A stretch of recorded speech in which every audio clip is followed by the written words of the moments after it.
Hola, buenas tardes para todos y todas. Los saluda Andrea Martínez, subdirectora del Instituto Colombiano de Antropología e Historia, ICANN. El ICANN es una entidad adscrita al Ministerio de Cultura que opera en dos sentidos. Por un lado, es el Instituto Público de Investigación del Sector de la Cultura en Colombia y por otro, es la máxima autoridad en manejo y protección del patrimonio arqueológico de la nación. Hoy, 20 de noviembre de 2020, damos inicio a la Cátedra Chocó.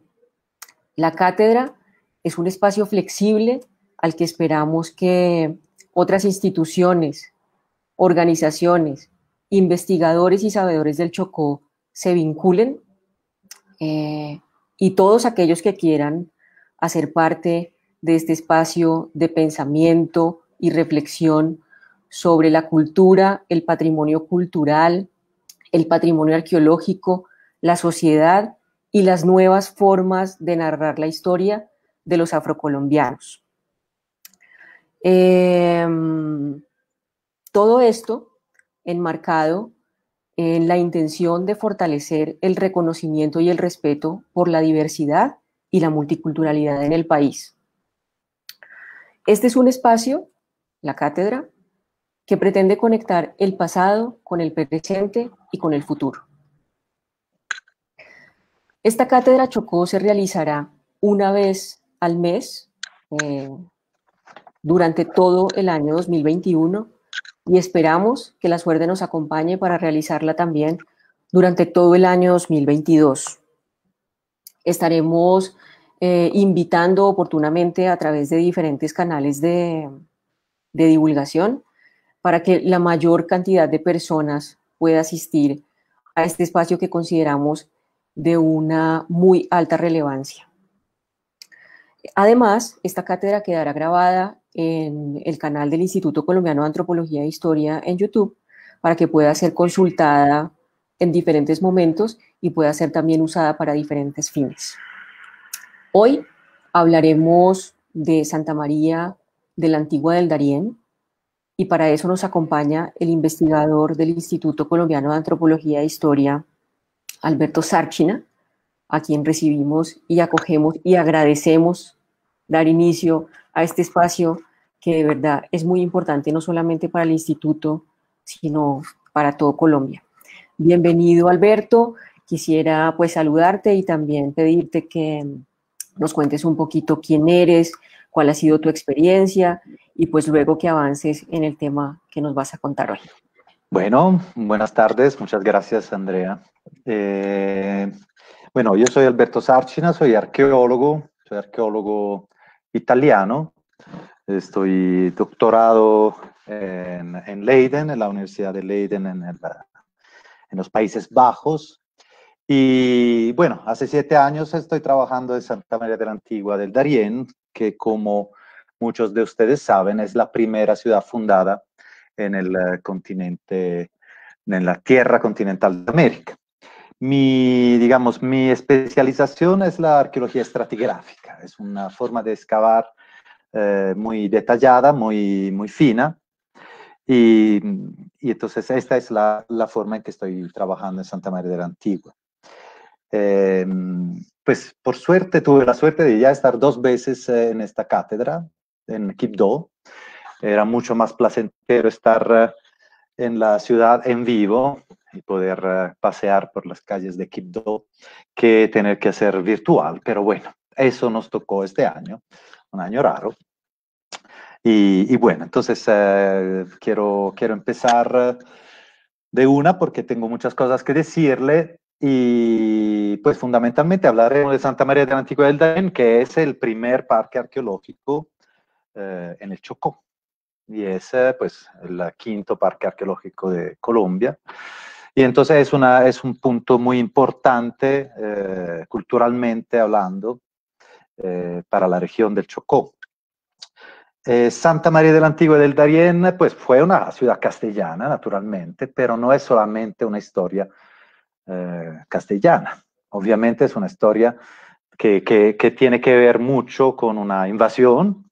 Entonces, antes que todo, hay un choque fuerte con las comunidades indígenas Y después, pues los castellanos, como sabemos, tenían servidores africanos.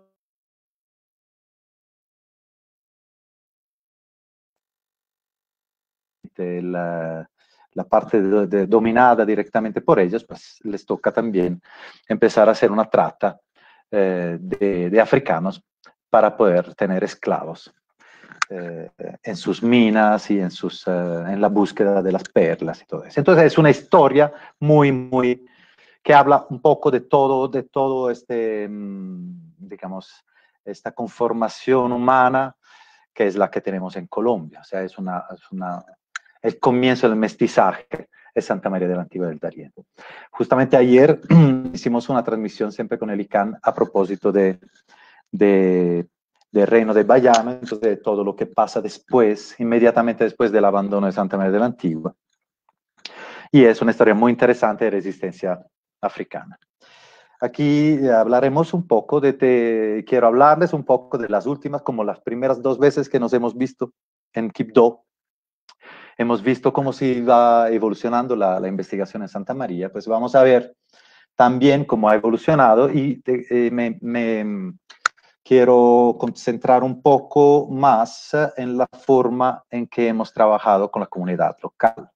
Entonces, en un tipo de arqueología que podemos llamar arqueología comunitaria, o sea, una arqueología que es muy focalizada a una relación constante con la comunidad y a un trabajo constante con la comunidad, digamos, con mucha colaboración. Entonces, bueno, voy a empezar esta charla, después vamos a ver las preguntas y las contestamos al final. Santa María, pues, digamos, el Parque Santa María tiene una historia que empieza en el 2012, en verdad empieza ya desde antes, porque este proyecto surge de unas investigaciones llevadas a cabo por la Universidad Nacional de Bogotá, con las cátedras de arqueología y de historia, que empiezan desde el 2006 a volver al sitio de Santa María de la Antigua. El sitio había sido investigado ya en desde los años 40, 50, por Graciliano Arcila, después Leopoldo III de Bélgica, luego Graciliano ha vuelto mucho tiempo, en los años 80 sale un libro muy importante de Graciliano Arcila, pero bueno, no se había logrado determinar exactamente las dimensiones de la ciudad, la ubicación de la ciudad. En el 2006, como les decía, pues la Universidad Nacional empieza a hacer salidas de campo. Yo tengo la suerte de participar en una de estas, en la primera, y de escribir un proyecto arqueológico para la excavación, la investigación de Santa María de la Antigua. Este proyecto queda por un tiempo, digamos, unos años, hasta el momento en que sí se decide realizar efectivamente la investigación en el 2012-2013 y se propone Santa María como candidata, como bien de interés cultural de la nación. Y claro, Santa María es un hito a nivel no solo nacional, sino internacional o mundial. O sea, es la primera ciudad europea en la tierra continental de América. Y eso pues es uno de esos sitios históricos que cambian la historia, ¿no? Hay un antes y un después, por bien y por mal, obviamente, ¿no? Hay estos hitos. Entonces, bueno, está en Colombia, entonces pues era un poco raro que no fuera valorizada. Entonces se propone como bien de interés cultural. En el 2013-2014, entonces yo me encargo de hacer la parte de investigación arqueológica para ir averiguando si efectivamente el sitio donde había investigado Graciliano era el sitio de Santa María de la Antigua, ver la ubicación y la amplitud exacta del bien arqueológico, y efectivamente sí, los resultados son muy positivos y nos definen claramente la amplitud de una ciudad castellana. Y entonces en el 2014 se redacta un PEMP, un Plan Especial de Manejo y Protección, donde se propone de proteger el sitio, que es muy guaqueado, que está en un área complicada y especialmente desprotegida, con un parque arqueológico, y de impulsarlo también como al turismo con un parque arqueológico. Y se decide de llamarlo Parque Arqueológico Histórico porque, pues, porque la fuerza, una de las dos patas importantes de Santa María es la fuerza histórica, su historia histórica, su parte histórica. En 2017 se construye la Casa Patrimonial, que es el sitio donde se resguarda todo el material arqueológico que hemos encontrado y donde se organiza un museo. Y en el 2019 se inaugura por fin el museo y el parque arqueológico. La historia de Santa María de la Antigua empieza mucho antes, empieza más o menos en el siglo XII, al comienzo del siglo XII, con la fundación de un poblado que se llamaba Darién. Este poblado era fundado por gente de habla cueva, o sea, por indígenas que no sabemos muy bien si era una única, digamos, un grupo uniforme en el marco de todo el istmo de Panamá. Lo que sabemos es que hablaba la misma lengua. Y sobre esto ahora volvemos y volvemos a hablar un poquito. Esta gente vive tranquilamente en paz, o más o menos en paz, digamos, pero seguramente más tranquilamente, hasta el 1504, cuando llegan los españoles, con una primera incursión, es una incursión, digamos, de saqueo y de esclavitud y de esclavismo, buscando esclavos y buscando oro, encuentran este poblado, lo saquean y después se tienen que ir. En el 1510 vuelven, porque uno de los personajes que estaba en esta primera incursión, Vasco Núñez de Balboa, estaba también en esta segunda oleada, y guía todo un grupo de españoles que están escapando de San Sebastián de Urabá, que es el primer intento de fundación fallido. Llegan a este poblado y lo conquistan. Conquistan este poblado y entonces ahí empiezan a llamar a este sitio Santa María de la Antigua en honor de la Virgen de la Antigua, que es venerada en Sevilla por los conquistadores, por todos los viajeros que venían hacia América.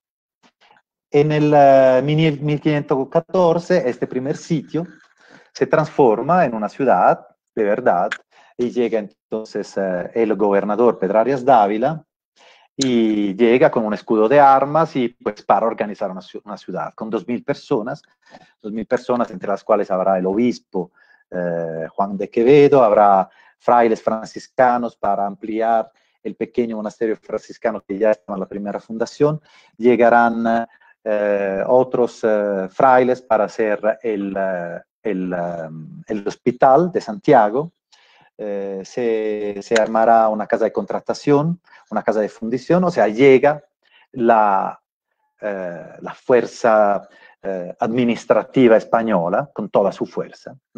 Pero también llegarán campesinos, también llegarán muchas mujeres.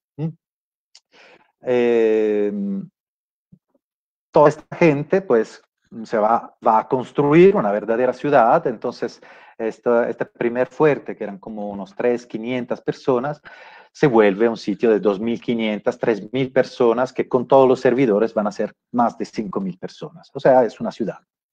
Pues una ciudad. Hoy en día sería un barrio, pero en ese momento en América es la ciudad más grande. Pero es una ciudad que dura poco. Y casi todas las ciudades americanas en su primera fase de fundación eran ciudades de madera con techo de palma. Es mucho más adelante que se empiezan a hacer los techos de teja y es mucho más adelante que se empiezan a construir las casas en piedra o en ladrillo. Entonces, Santa María de la Antigua no dura mucho, dura entre 1510 hasta 1524. En esos 14 años, casi todos los edificios son de madera y los techos son de palma, y hay algunos edificios que son de bareque. Entonces, lastimosamente, arqueológicamente no quedan vestigios muy importantes, o sea, quedan vestigios muy importantes, pero no tan visibles. En el 1519 muere Balboa es condenado a muerte por Pedrarias y se funda Panamá. Ese es un año importante porque más o menos aquí se define ya el final de Santa María de la Antigua. Y eso porque Pedrarias moverá paulatinamente toda la gente de Santa María a su fundación, que es Panamá, y de a poco entonces la gente va abandonando Santa María y se va a esas nuevas fundaciones, Panamá, Nombre de Dios y Acla, hasta que queda muy poca gente en Santa María. Los indígenas aprovechan de la situación, matan a los últimos que están en la ciudad y queman toda la ciudad. Y desde este momento Santa María ya no es habitada. No es habitada hasta hoy en día, que hay un nuevo poblado encima que se llama Santuario y que es pues donde nosotros trabajamos. Entre 1600 y 1870, el territorio de Santa María de la Antigua hace parte de un estado cuna, lo que podemos llamar una república, muy amplio, del cual miraremos ahora un mapa, o sea que por más de 300 años, o sea, casi 300 años, casi 400, 300 y pico años, este sitio es un sitio otra vez indígena del grupo Cuna, que todavía vive en las costas de Panamá. Y aquí, cerca de Santa María de la Antigua, a hora y media, hay un poblado muy antiguo, Cuna, que se llama Arquía. Bueno, ¿dónde estamos? Estamos aquí en el Golfo de Urabá, muy cerca de Tanela. Está el poblado de Santuario, donde se hizo el parque. El parque tiene 51 hectáreas. Está al lado del poblado de Santuario. La ciudad estaba justo abajo de todo este parque y también un poco abajo del poblado de Santuario. Estos son los resultados de la primera investigación, en 2013. Yo vivo un poco entre 1500 y la actualidad, o sea, estoy ligeramente desdoblada. En 2013 hicimos esta investigación por pozos de sondeo, realizamos casi 900 pozos de sondeo. Y en el marco de esto, pues las densidades cerámicas más importantes salieron en estos dos puntos, pero encontramos muchos más sitios, más chiquitos. El amarillo, naranja, indica la cerámica indígena, el verde indica la cerámica española. Entonces, como vemos, en estas dos áreas se encontraba cerámica española, más densamente en esta y menos densamente en esta parte. La cerámica era, entonces sería un poco la amplitud, sería, digamos, esta zona de dispersión corresponde a esta área amplia de Santa María de la Antigua, ¿no? Entonces, este es el punto más amplio de dispersión de la cerámica y es digamos, la amplitud máxima de la ciudad de Santa María. La cerámica que hemos encontrado, los materiales que hemos encontrado españoles, corresponden perfectamente al periodo de Santa María de la Antigua.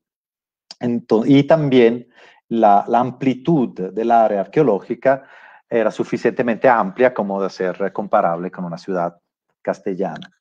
Entonces, pues no había dudas. Por primera vez habíamos delineado muy bien el área de Santa María de la Antigua y pues teníamos toda la certidumbre de que era efectivamente la ciudad. Anteriormente, sea Graciliano que el rey Leopoldo habían investigado solamente la parte sur de la ciudad, convencidos que era solamente esta parte. Y eso porque el río Tanela, que era el antiguo Darién, cuando llegaron en el 1948, años 50, pasaba todavía por aquí.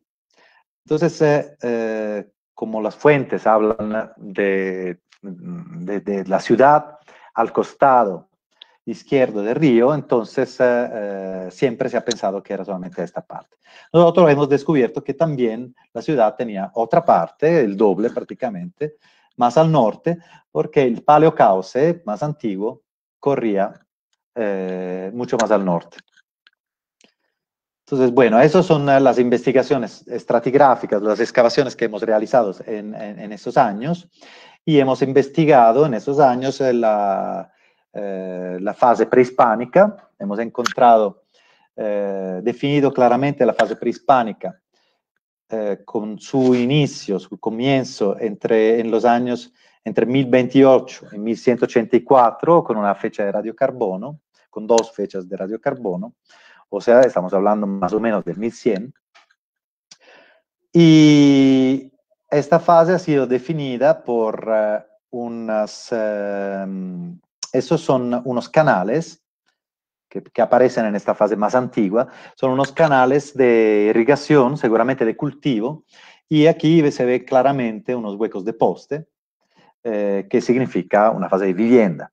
Entonces, para esta fase prehispánica, digamos, coinciden las fuentes y lo que hemos encontrado arqueológicamente. O sea, esos grupos indígenas vivían en pequeños grupos familiares al lado de sus huertas familiares. Entonces, seguramente cada año se movían por cuestiones de temporada seca y temporada húmeda, y cuando volvían construían otra vez la casa, posiblemente donde antes había la huerta. También ha sido posible reconocer para esta fase varios entierros con los cuales hemos podido encontrar cerámica que ha sido restaurada por nuestra maravillosa restauradora Tabita Serrano. Y esto, ¿por qué es importante? Porque es una tipología cerámica muy definida que pertenece especialmente a la fase prehispánica, y especialmente es utilizada en estos entierros, entonces es cerámica ritual. Y es importante porque es una cerámica bastante distinta de la cerámica que encontramos en la fase de contacto. Entonces eso nos permite tener claramente una idea de los cambios en la forma de realizar la cerámica. Este es el entierro A-1 del área I del 2016, en el cual hemos encontrado los únicos restos óseos que hasta ahora hemos podido encontrar, que son 3 dientes muy, digamos, en mal estado, pero con el cual hemos podido hacer una prueba de ADN mitocondrial que nos dio unos primeros resultados que estamos al momento comparando. También en el área F del 2016 hemos encontrado un entierro con ese jaguar muy importante, y uno de los más interesantes que hemos encontrado fue en el 2019, en el área M1, donde hemos encontrado una prueba muy clara de un saqueo de tumba realizado por los españoles. Este hueco, que es la unidad estratigráfica 10, fue realizado en tiempo colonial. Esto lo sabemos porque excavando estratigráficamente, como les contaba, o sea, nosotros vamos bajando capa por capa, y entonces el hueco apareció, o sea, la mancha clásica de un hueco de guaquería, se encontró solamente a partir de los estratos coloniales y no más arriba. Entonces, por eso se podía entender que no era un huaqueo contemporáneo. Entonces, esta es una prueba, por lo menos arqueológica, de ese tipo de práctica realizada por los españoles. Como pueden ver, en la tumba hemos encontrado un ajuar cerámico muy abundante, muy increíble, y adentro de estas piezas había, por ejemplo, estas 2 figurillas cerámicas, que son vasijas, muy interesantes. Son 2 figuras femeninas, las 2 tienen claramente una pintura corporal representada con incisiones, y es de una tipología pues bastante única. Entonces, muy, muy interesante. Están en fase de restauración en este momento, se está terminando la restauración. Eso es un poco como imaginamos el poblado de Darién en fase prehispánica. Esta ilustración se realizó para el museo que tenemos en Santa María de la Antigua y es una ilustración que se realizó a partir de lo que se entendió de un punto de vista arqueológico y de las fuentes que nos cuentan el tipo de vegetación, el tipo de vida que tenía la gente de habla cueva. Entonces, por ejemplo, sabemos que eran pescadores, porque hemos encontrado muchas pesas líticas para pescar, sabemos que eran cultivadores, ¿no? Por los canales que hemos encontrado, sabemos qué tipo de cultivación tenían, más por las fuentes que por las investigaciones que lastimosamente estamos un poco atrasados, pero que estamos haciendo. Y bueno, y sabemos que el río pasaba mucho más cerca de donde pasa hoy en día. Estaba al lado del poblado. De la fase colonial, o sea, de la fase ya de conquista española, también tenemos varias evidencias, evidencias que naturalmente, o sea, una investigación arqueológica es algo que en 7 años está al comienzo, en un área así amplia como una ciudad. O sea, nosotros todo lo que hemos encontrado es muy importante, pero tiene que ser ampliado, profundizado. Entonces, por ejemplo, en este caso hemos encontrado en el 2014 estos 2 patios que definen una casa que obviamente tuvo que ser alrededor de esos 2 patios. Entonces, pues es una evidencia muy importante de una casa seguramente importante, con 2 patios, con diseños distintos, realizados en piedra sobre tierra, o sea, esas son piedras de río, pero se puede ver que hay como unos diseños, pero claramente se tiene que ampliar todo a todos los lados para entender cómo era la configuración del edificio que la circundaba. No habrá muro, vamos a encontrar huecos, esos huecos, pero nos van a decir claramente dónde estaban posicionadas las paredes y además de los huecos vamos a encontrar los clavos, que son testimonio también de las vigas y de las partes, de todas las partes del edificio. Cada clavo testimonia de una viga distinta, de una madera distinta que tuvo que pasar. Un clavo grande tiene que pasar una columna, un cabo más chiquito es más bien para hacer el entablado. Entonces uno a través del estudio de la posición de los clavos y de la posición de los huecos puede reconstruir por lo menos hacer una hipótesis reconstructiva de la casa. También hemos encontrado en el 2016 un área que está, digamos, con esta orientación de fundición de plomo para balines, para balas para arcabuz y para armas de fuego, también para falconetes, ¿no? Que son pequeños cañones. Al lado de esta área se encontraron, o sea, en la margen, digamos, en toda esta parte occidental del área H, hemos encontrado casi todos los azulejos que se han encontrado hasta ahora en Santa María de la Antigua.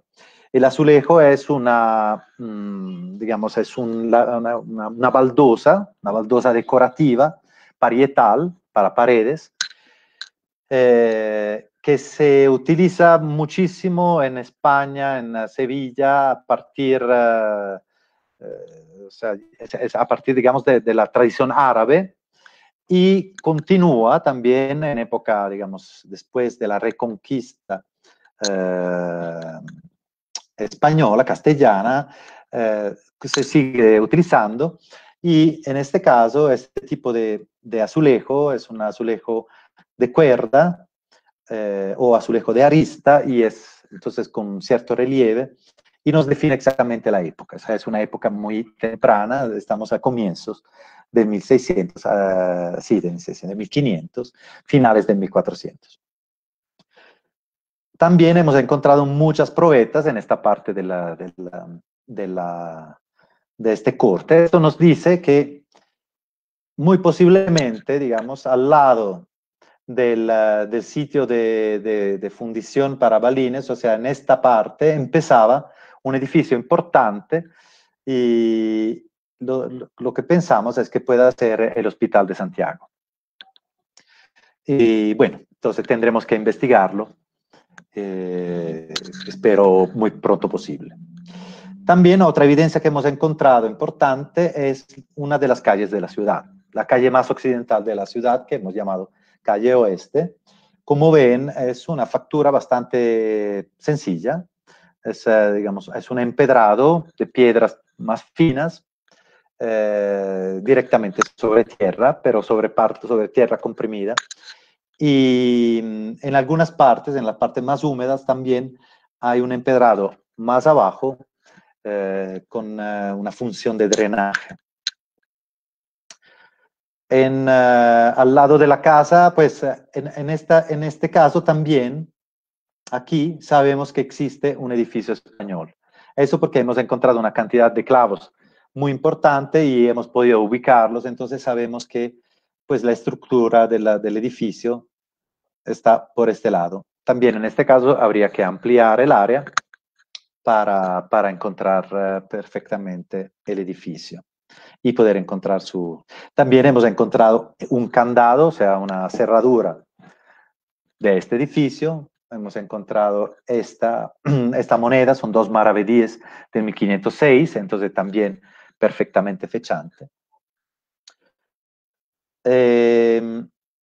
Y otro sitio muy importante que hemos logrado encontrar es el taller de herrería de la ciudad.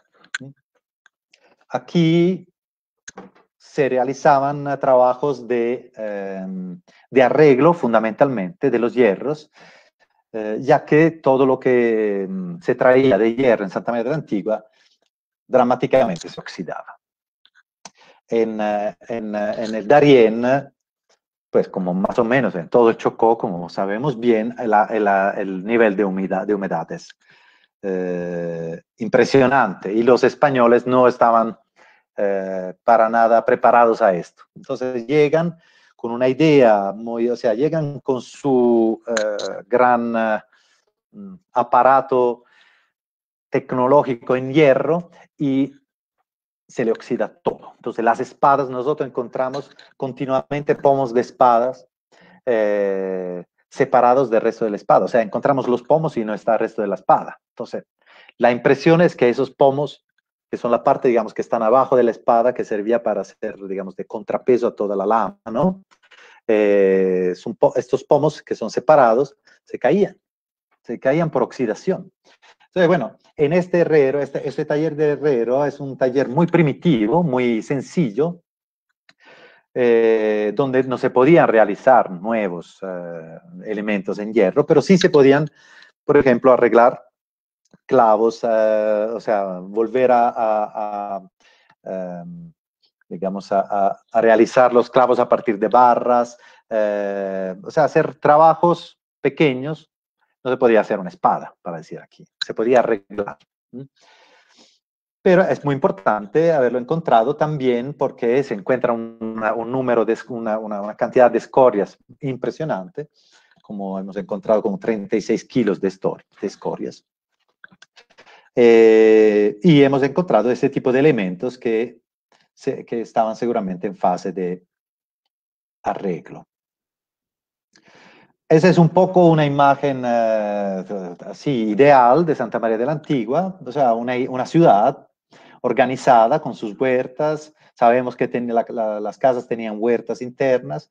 Sabemos que la catedral tenía 2 solares, un solar donde se hacía también pan, había una panadería de la catedral. Sabemos que uno de sus solares era solamente de huertas. Y bueno, más o menos basándonos en planos de ciudades contemporáneas como Panamá, que fue fundada prácticamente por los mismos, o sea, fue fundada por Pedrarias. Esta es un poco la idea de ciudad que tenemos. Tal vez no era tan rectilínea. Ahora nos hemos dado cuenta que las calles no eran tan rectilíneas, pero más o menos tenemos que pensar en una ciudad así. después del incendio de Santa María, como les dije, no volvió nadie a vivir ahí hasta hoy en día. Pero lo que hemos encontrado es una frecuentación, o sea, un pasaje de comunidades indígenas que hacían estos que hemos llamado entierros rituales, o sea, eran unas ofrendas, unos huecos en la tierra donde se enterraba una vasija, se ponían una vasija dentro de otra. Por ejemplo, aquí en el área F encontramos esta que era una vasija muy grande con una vasija más chiquita, y adentro contenía otra vasija. En este caso eran varias vasijas chiquitas con algunos volantes de uso, con algunas hachitas chiquitas. Entonces son ofrendas que se realizaban. Bueno, la pregunta es quién la realizaba y por qué la realizaba, ¿no?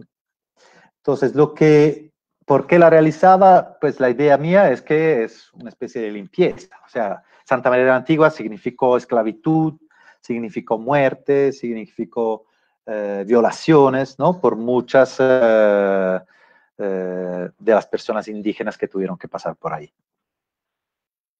Y entonces yo creo que esto era lo que se quería, digamos, limpiar con esas ofrendas, y por esto no se volvió a vivir en estas colinas que de todas formas habían sido ocupadas por mucho tiempo porque eran buenas colinas. Bueno, además de Santa María de la Antigua, la zona, digamos, la región alrededor de Tanela y, digamos, en general del municipio de Unguía es una región muy rica de un punto de vista arqueológico. Toda la historia, o sea, la mayoría de estos sitios son prehispánicos. Algunos son contemporáneos y algunos son posteriores a Santa María. En general, bueno, hay sitios muy precedentes, algunos que sabemos que son bastante precedentes, y algunos, como Tanela Viejo, que yo creo que eran sitios posteriores, como habitados por los cunas.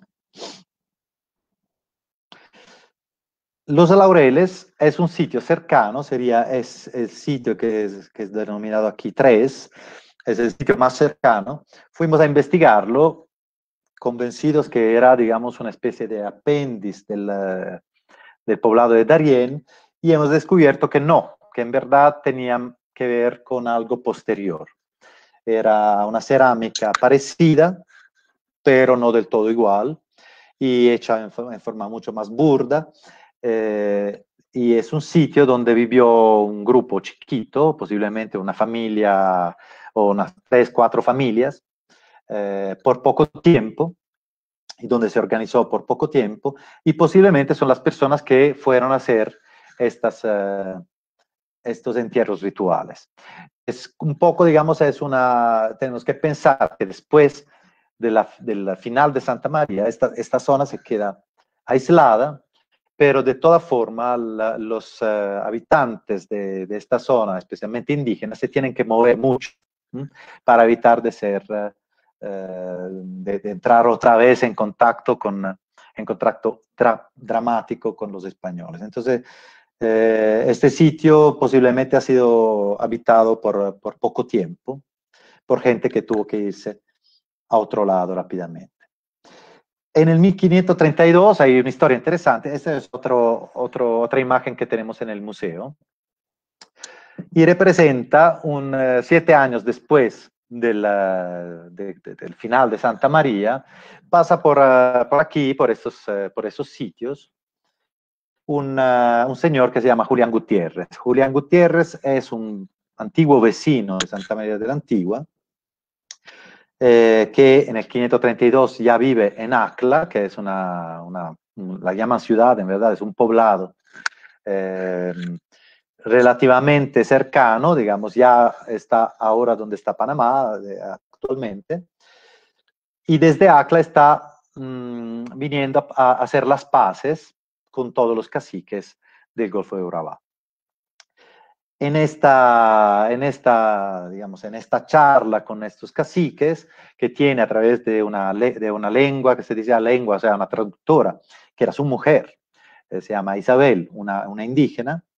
En esas charlas, pues uno de los caciques le dice, mira que hay unos cimarrones que están al otro lado del Golfo, o sea, están más o menos donde estaba la ciudad, y entendemos que los indígenas tienen un poco de contraste con estos cimarrones. Y los españoles, pues, hacen la paz con los indígenas, pero a los cimarrones los persiguen. Bueno, esa es otra historia que es parte de lo que hemos contado justamente ayer. Pero digamos que justamente en esos años los cimarrones se han vuelto un problema, se están volviendo un problema, porque se están escapando justamente y están armando un verdadero Estado independiente en medio de la selva del Darién. Un Estado independiente que con los años, en los años 50, se volverá un verdadero reino.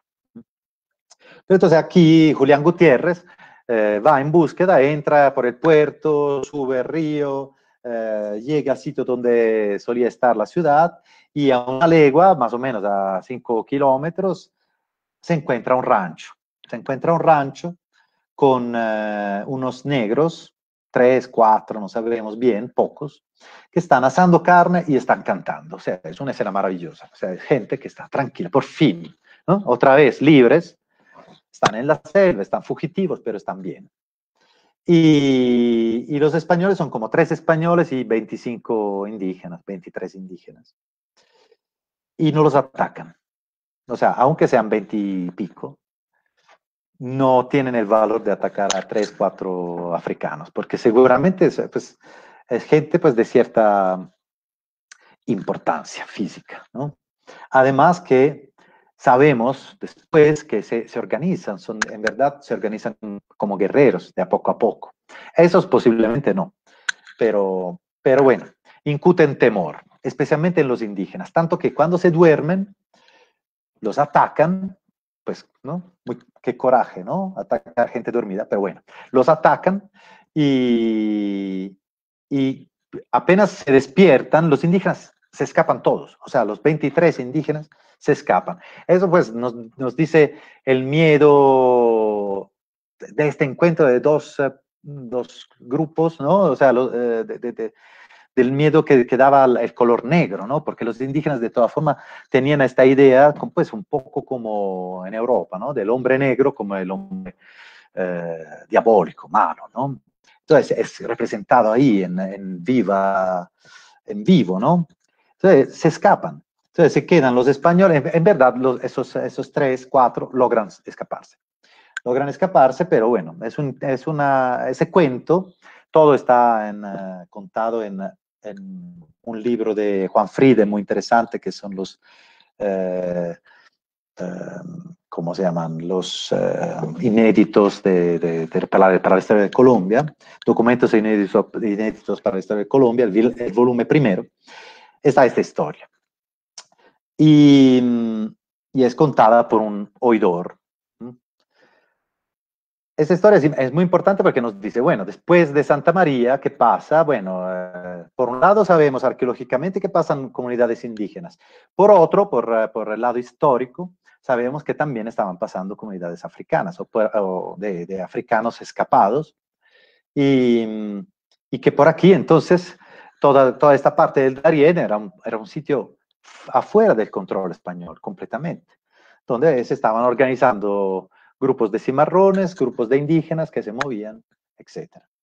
Además, Julián Gutiérrez hace una pregunta al primero que encuentra este rancho de africanos. Y la pregunta es, ¿están con indígenas o están solos? O sea, también hay un miedo por parte de los españoles de que entre africanos y indígenas pues se cree una alianza, y esta alianza sabemos históricamente que se generó en un cierto momento. Exactamente esto es lo que pasa entre, digamos, desde el 1521, ya sabemos que el rey empieza a tener preocupación para los esclavos africanos que se están escapando. O sea, estamos hablando de muy pocos años después de la fundación de Santa María de la Antigua. O sea, 1510 llega Balboa. 1514 se funda la ciudad. 1515 se funda Acla, que está por aquí. 1519 se funda Panamá y Nombre de Dios.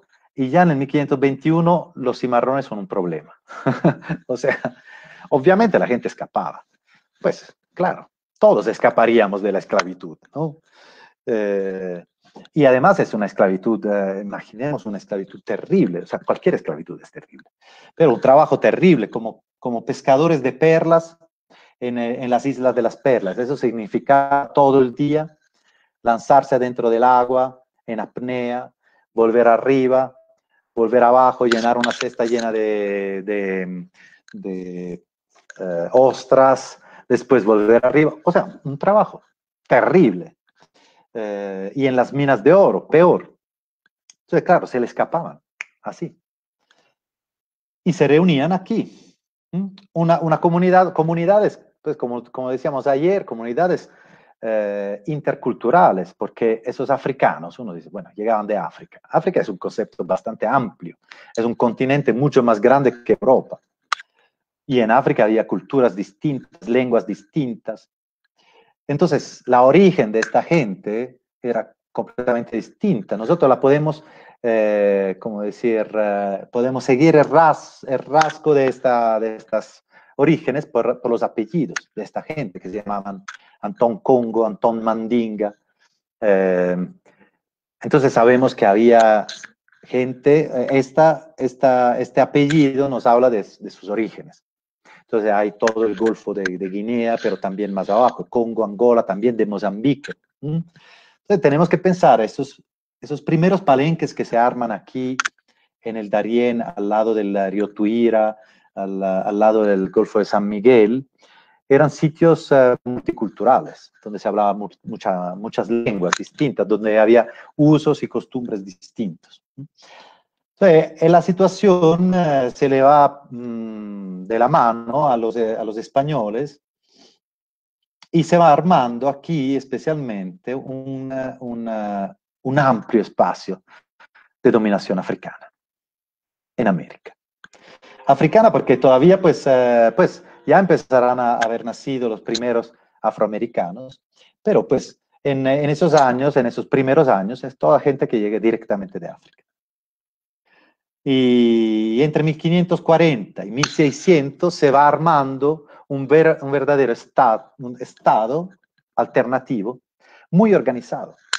Sabemos que el reino de Bayanos, que fue uno de esos esclavos, seguramente muy carismático, que logró reunir atrás suyo todo un grupo de miles de personas, pues tuvo un palenque principal de más de 200 casas, otro palenque con 80 casas y muchos otros poblados alrededor. O sea, era un sitio muy bien organizado, donde tenían también fuertes, estaban organizados como soldados, tenían lanzas, tenían flechas y labraban el hierro, porque venían pues con técnicas bien sofisticadas.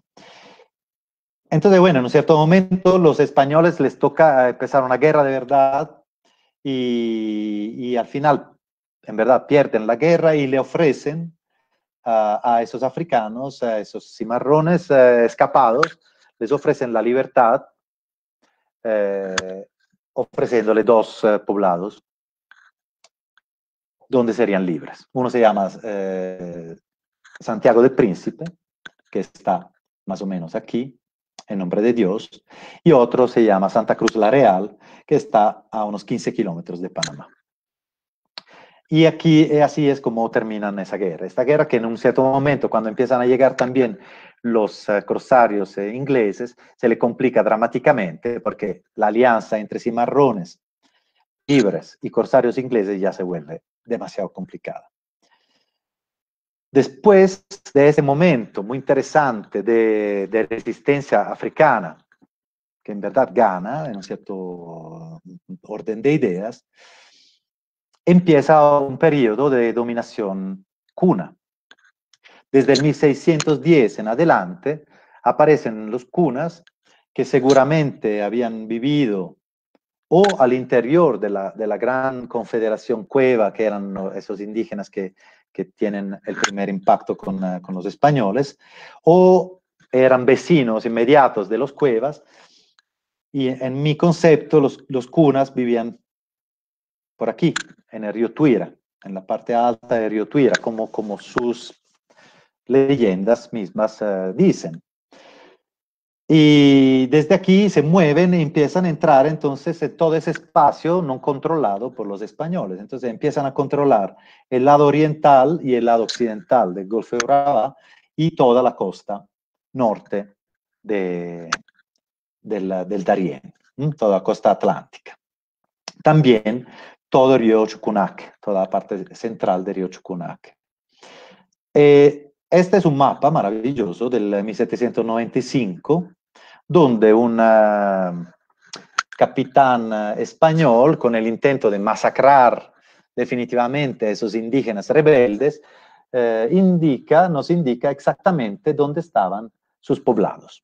Entonces, este mapa es un mapa muy importante, especialmente para las comunidades cunas, para pues tener una memoria histórica de dónde estaban hasta 1795. Y son todas esas prácticamente aquí lo vemos bien, es más o menos esto es el territorio del Estado cuna. Por eso les digo que Santa María de la Antigua, por mucho tiempo, que queda aquí, sobre el Tanela, pues fue parte de este territorio.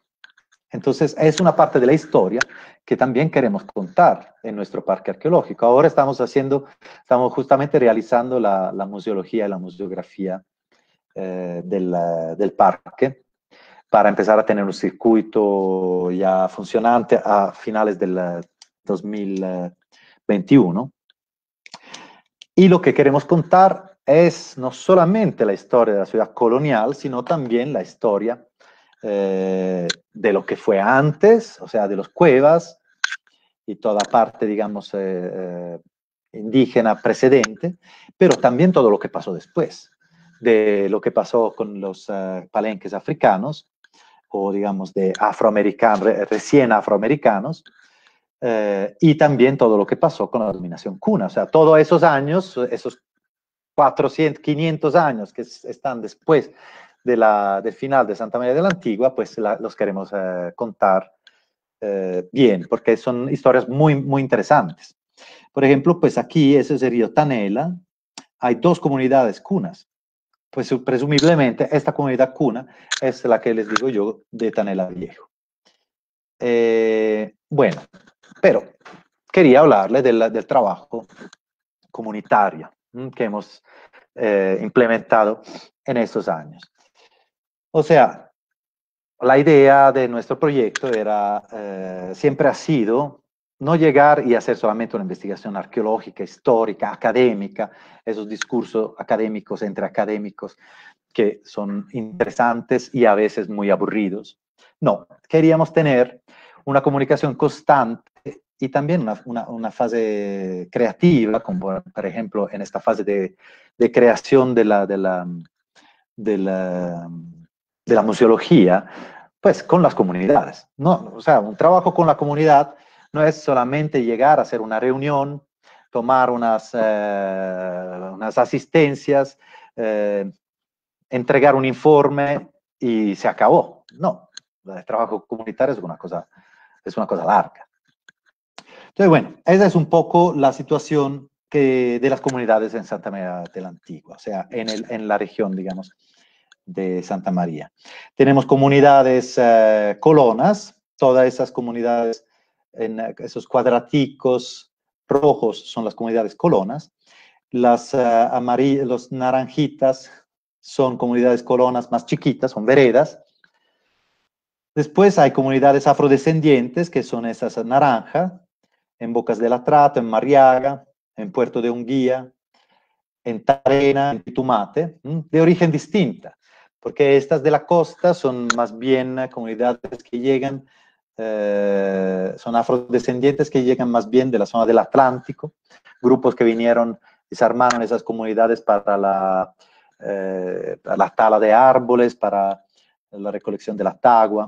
Y estas comunidades que son más bien de las lagunas, llegan más bien del río Atrat, son de Chocó abajo. Y estas azules son las comunidades indígenas. Tenemos un buen porcentaje de comunidades embera, todas esas son embera, Eyáquera, Tumurulasi, Paradosi, Taralo, Mastrey, Yacuti, de las cuales hay Dóvida y Eyávida. Eyávida serían los emberas que se dicen también Catío, o sea, de las alturas. Los Dóvida son más bien los de río. Y Arquía, que es seguramente la comunidad más antigua de toda la región, es un poco la Venecia, la Florencia de la región, que es la comunidad cuna, que está ahí por lo menos hace 300 años. Bueno, entonces nuestro trabajo con la comunidad ha empezado así, o sea, nosotros llegamos en el 2013 y contamos nuestro proyecto y recibimos, pues al comienzo, digamos, un general desinterés. Pues interés, desinterés, o sea, más desinterés que interés. Un interés especialmente de algunas familias de Santuario, que es el sitio donde íbamos a realizar nuestra investigación, de Tanela, el apoyo de una comunidad indígena en Vera, que es Citará, pero todos los demás no creen mucho en este trabajo. Nos apoya también la comunidad afrodescendiente de Tarena, y bueno, y más o menos así empieza la cosa. Pero bueno, nosotros la idea es trabajar solamente con la comunidad local. Además, en estas primeras reuniones, lo que es muy claro es que la comunidad quiere, primera cosa, que todo lo que encontramos, todos los hallazgos, se queden en el sitio. Ya están cansados de investigaciones que llegan, se llevan todo lo que encuentran y se lo llevan en el sótano de una universidad, en el sótano de un museo, o en el sótano de una casa, en los peores de los casos, ¿no? Dicen, no, ya no más, saquear, ya nos saquean los guaqueros, ahora vienen a saquearnos también los arqueólogos. No, dejen todo aquí, en una casita, y más adelante arman una casa patrimonial que sirva para contener todos los hallazgos, así que se puede armar un museo. Y también puede ser un sitio cultural, una casa cultural para la comunidad. Entonces, bueno, ya tenemos dos requerimientos, ¿no? Lo primero, de no sacar nada. Eso está muy bien, porque pues así no se pierden las cosas. Es un poco incómodo por los académicos, o sea, por nosotros los arqueólogos, porque para estudiar la cerámica, que es, digamos, una cosa que uno necesita hacer, ¿no? Para hacer los estudios científicos, también para hacer las secciones subtiles de la cerámica, para ver si la cerámica tiene restos orgánicos, etc. Bueno, todos esos estudios tenemos que hacerlos ahí. Entonces, bueno, estamos de todas formas 2 horas de viaje de Bogotá, es un poco incómodo, pero se puede hacer. Entonces decimos, claro, sí. Y bueno, la casa patrimonial empezamos a pensarlo. Después, la otra cosa que pide la comunidad es, bueno, necesitamos una representación de la comunidad siempre en los trabajos. Y la comunidad es constituida por afrodescendientes, por indígenas y por colonos. Entonces, que siempre haya esta representación. Entonces, nosotros tomamos estas peticiones en serio. Además que nos parecía todo perfectamente consecuente con lo que pensábamos nosotros, y empezamos a trabajar solamente con comunidad local. O sea, en general llegábamos 1, 2 arqueólogos, una restauradora, un restaurador, y todos los demás eran comunidad local. Comunidad local entre colonos, indígenas, afrodescendientes, y gente que pues quería aprender, gente que quería solamente trabajar, gente que trabajaba solamente para su jornal y gente que quería formarse. Entonces, de esta gente que empezó a trabajar con nosotros en 2013, todavía está trabajando con nosotros en el 2020. Entonces hay gente que ya se ha ido formando, ya tiene 5, 6, 7 años de experiencia, ya son arqueólogos muy buenos, ya son arqueólogos que saben trabajar la estratigrafía, que saben cómo es una ficha estratigráfica, que saben hacer fotografía, porque claro, pues nosotros trabajando con la gente, pues empezamos a decir, bueno, si trabajamos, si la gente trabaja, tiene que también saber qué está haciendo. Porque pues si tú eres, si tienes una sabiduría sobre lo que estás haciendo, pues trabajas mejor, trabajas con mucho más gusto y también pues sabes hacer mejor las cosas. Entonces empezamos a hacer también unas escuelas, unas escuelas de campo. Entonces, bueno, estas son más o menos las comunidades que se involucraron en el trabajo de campo, las más cercanas: La Loma, Tanela, Santuario, Cuti, Citará, Gigal. Y después empezamos esta escuela que llamamos Escuela Popular de Arqueología, así, pero bueno, muy informal, que era una escuela de técnicas de excavación, pero también de conocimiento. Por ejemplo, cómo se hace el dibujo arqueológico. Necesitábamos gente que dibujara la cerámica, porque como toda la cerámica se quedaba ahí, teníamos que documentarla rápidamente. Entonces hicimos clases de dibujo arqueológico, aquí se ve una clase de dibujo, clases de restauración de la cerámica. Tenemos maravillosas restauradoras locales y muy buenos dibujantes. Hicimos clases por ejemplo, de macrorestos vegetales, cómo se lavan los macrorestos, cómo se reconocen, ¿no? Con Schneider rojas. O sea, utilizamos también los amigos y colegas que venían a trabajar como profesores. Clases de fotografía arqueológica, clase de geofísica, el colega del ICANN, Julián Gallego, nos ayudó en esto. Digamos, todos los que pasaron por ahí tuvieron que hacer alguna clase. Y seguimos con esta idea. ¿Esto qué hace? Eso crea, pues, una apropiación distinta con el material que tú estás excavando. Ya no es solamente, pues antes que todo, ya el hecho de excavarlo le estás dando un sentido distinto. Ya el hecho de empezar a excavar, y por ahí pasaron más de 150 personas a excavar en este sitio. Eso significa 150 familias alrededor de un concepto tan raro como la arqueología. Entonces, ya el hecho de sacarlo, le estás dando un significado distinto que solamente pues, el tiesto que está por ahí perdido. Después, el hecho de saber que se puede restaurar, que se puede reconstruir, le estás dando otro tipo de significado. El hecho de que lo empiezas a dibujar y que a través del dibujo tú lo puedes empezar a reconstruir, porque yo hago la parte izquierda, pero puedo decir la parte derecha, puedo pensar cómo era el diámetro. Ah, bueno, ya empiezo a imaginarme la forma de esta vasija. El hecho de encontrarme la vasija en un contexto tal vez funerario, en una tumba, ¿no? Todo empieza a tomar un sentido distinto del sencillo tiesto dejado por ahí. Después, por suerte, en el 2017 logramos realizar la Casa Patrimonial, que es una casa muy linda, diseñada por un arquitecto en ese momento de la Escuela Taller, David Fuentes. Y esa casa taller empieza a servir efectivamente como bodega. Antes teníamos una bodega chiquita, una casita muy chiquita. Después tenemos esta casa para poder tener la bodega y armamos el museo. Ya el hecho de tener un museo, tener una casa patrimonial, hace que la gente que tiene su colección de cerámica en casa, que se encontró en la finca haciendo la platanera, que se encontró abriendo un canal o algo por el estilo, pues la gente dice, bueno, ya en vez que tenerla en la casa, que el gato me la hace caer, que el niño me la destruye, etcétera, pues llevo todo al museo. Entonces, el museo se va llenando de a poco de piezas tan increíbles como esta colección que nos llegó de un señor del lado de Gilgal. Se va llenando también de colecciones privadas locales. Y el museo empieza a ser un sitio de encuentro, un sitio de descubierta de la historia de Santa María.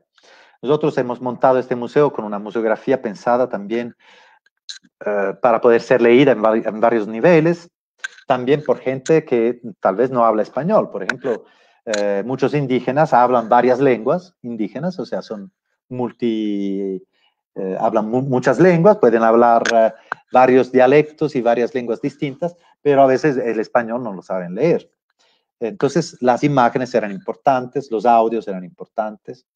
Tenemos muchas visitas locales especialmente, ¿no? Entonces, en este caso es la comunidad de Arquía, y son, digamos, las visitas que yo considero más importantes. También en la Casa Patrimonial, entonces se convirtió en un sitio de encuentro y un sitio de creación cultural.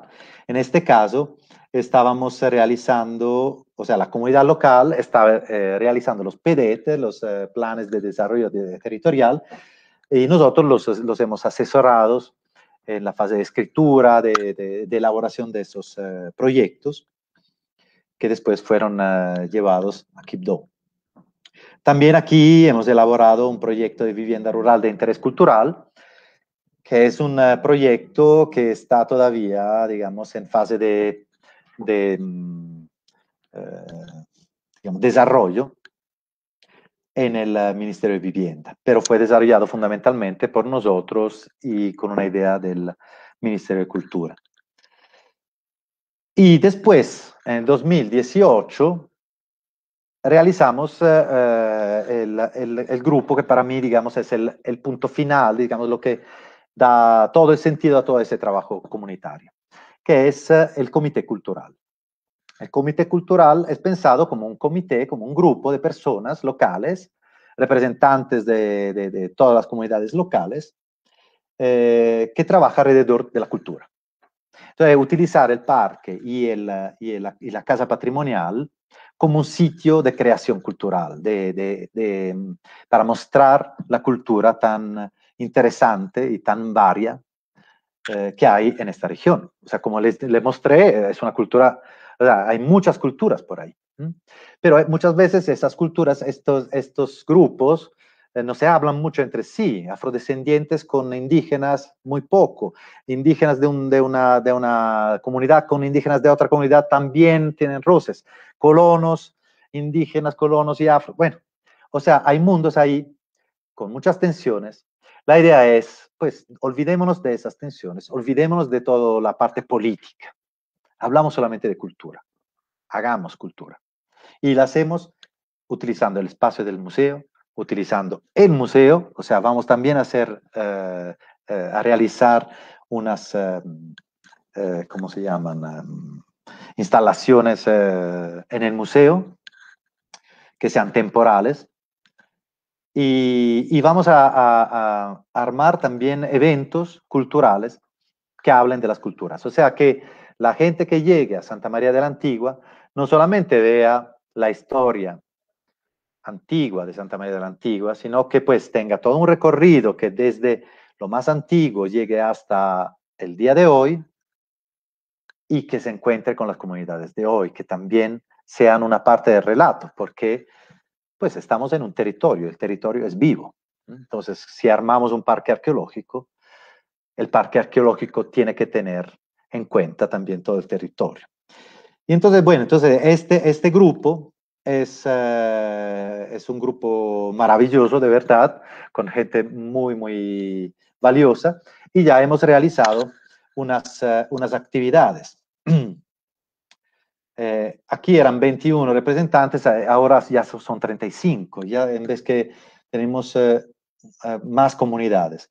Hasta ahora hemos organizado unas jornadas culturales, hemos hecho un día de las danzas, de las culturas del Darién, un día de las actividades recreativas ancestrales, donde se encontraron, así por primera vez, esos grupos a conocer o a reconocer las danzas de los otros. Entonces, por primera vez los emberas veían cómo bailaban los afros de Mariaga, los afros de Mariaga veían cómo bailaban los cunas. Fue muy interesante, muy lindo, una actividad de verdad de las mejores que hemos tenido en el parque. La idea es continuar con ese tipo de encuentros, o sea, que el parque sea un sitio de encuentro de culturas. En las actividades recreativas, por ejemplo, hicimos arco y flecha. Bueno, esa es parte del día de las danzas. Tenemos videos muy buenos.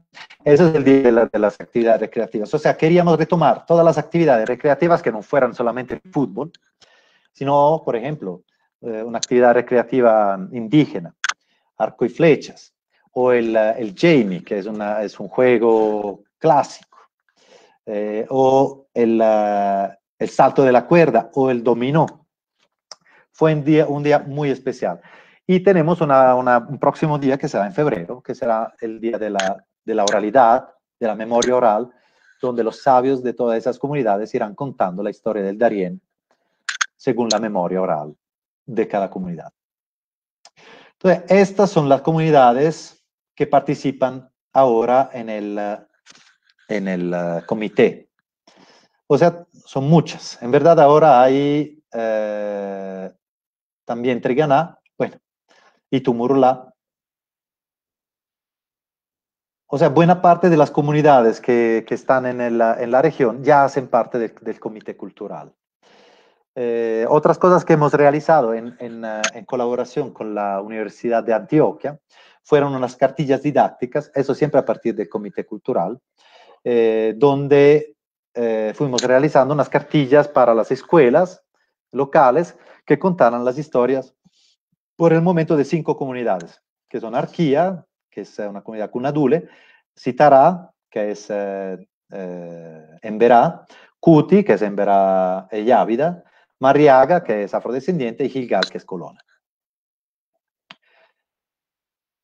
Otra realización que hemos hecho con el Comité Cultural es la exposición temporal en la sala comunitaria. Entonces, en el museo tenemos una sala que es dedicada a la comunidad, a las comunidades actuales, y entonces ahí hemos hecho una exposición temporal en convenio con la maestría de museología de la Universidad Nacional. El primer tema que hemos escogido, que se ha escogido entre todos, fue la maternidad. Entonces vamos a armar, espero ya el año entrante, esta sala. Ya tenemos la museología terminada, la museografía terminada, y esperamos tener el año entrante esta exposición. Ese es uno de los paneles que se mostrará, donde se habla del ombligado, que es una práctica común entre los afros y los indígenas. Hemos descubierto este punto de encuentro, en que, digamos, los poderes de los animales pasan al neonato, al nacido, recién nacido, a través de la aplicación de las cenizas o de los ungüentos de estos animales sobre el ombligo. Y bueno, entonces esto es lo que estamos realizando ahora, este año y el año entrante. Ya hemos tenido una reunión muy, muy importante, muy fructífera hace un mes con el comité, que como les decía se ha ampliado. Y en estas reuniones lo que queremos es justamente poner la voz de las comunidades adentro de nuestra museología. Entonces, digamos, la museología del parque es pensada siempre tratando de representar esas 3 grandes comunidades, o sea, la colona, la afro y la indígena, pero digamos juntándolas adentro de un discurso más amplio, donde vamos a contar la historia de la ciudad colonial, donde hablaremos del reino de Bayano y entonces todo lo que es, digamos, la historia de resistencia africana o afrodescendiente, pero también todas las historias de resistencias que tenemos, y la parte más dedicada que llamamos Abya Yala, que es un término cuna para representar el continente americano. Abya Yala significa el continente de sangre, porque pues antes esto era Aragun Yala, o sea, el continente verde, pero después de la llegada de los colonos, o sea, de los españoles, se vuelve el continente de sangre. Entonces, aquí en esta parte queremos contar más bien las resistencias cunas y toda la fase prehispánica de Santa María de la Antigua. Bueno, y con esto, digamos, con esta imagen colectiva, terminaría mi presentación. No sé si Andrea quiere comentar algo o si hay alguna pregunta. Hola Alberto, no, pues muy interesante este proceso. De verdad, felicitarte por todo este trabajo. Es muy emotivo un trabajo de este tipo y, y pues no, me ha encantado. Si hay algunas preguntas, a Alberto, que te hacen en la red, ¿quieres Sí. que te las lea? Sí, yo tengo aquí una cosa. Se han encontrado restos de insectos asociados a los restos arqueológicos. Uy, esta es una pregunta bien interesante.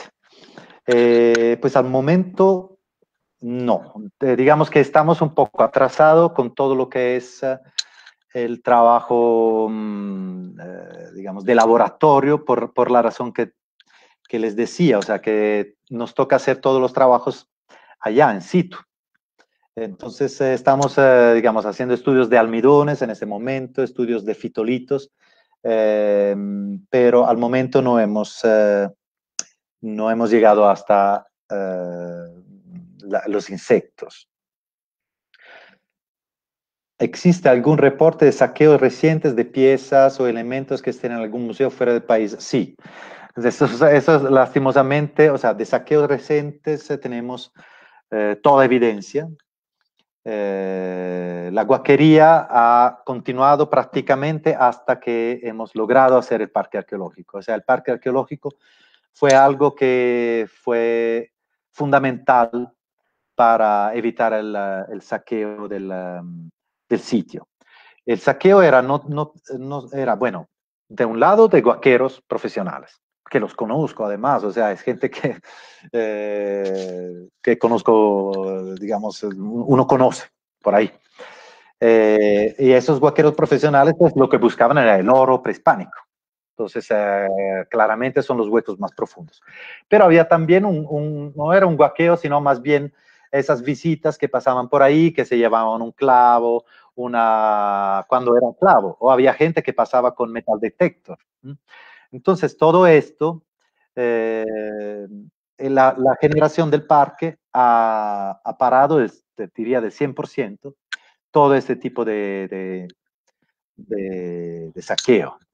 Entonces, el sitio, ¿y eso por qué? Porque el parque no es solamente que está resguardando, sino que ya el parque es reconocido por la comunidad. Como les decía, digamos, ya este proyecto no es un proyecto solamente del ICANN, ya no es un proyecto solamente ministerial, sino que, como han dicho claramente todos los miembros del comité, es un proyecto que ya le pertenece a las comunidades. Entonces, ya son las mismas comunidades que están cuidando la existencia de este parque. ¿Tiene el museo plataformas digitales para la difusión de contenidos? Pues es algo que estamos trabajando justamente. O sea, es algo que tenemos muy presente. Estamos esperando digamos, los fondos necesarios para poderlo realizar, pero sí queremos hacer un museo virtual. Un museo virtual que significa algo más amplio de solamente el museo, o sea, es la posibilidad de visitar no solo las salas que existen ahí, sino también, digamos, todo lo que estamos contando en forma amplia. Eh, bueno, yo creo que eso era.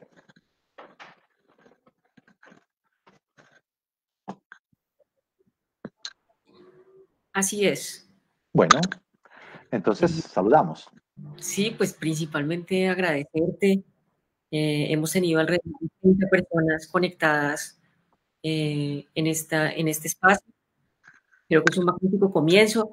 Queremos invitar a esas personas a que también circulen la grabación de esta primera cátedra Chocó que va a estar en el espacio virtual del ICANN. Y por supuesto, invitarlos a todos y a todas a nuestra próxima sesión de la Cátedra Chocó, que la realizaremos en diciembre. Un agradecimiento a todos los asistentes también. Y pues, Alberto, buena tarde.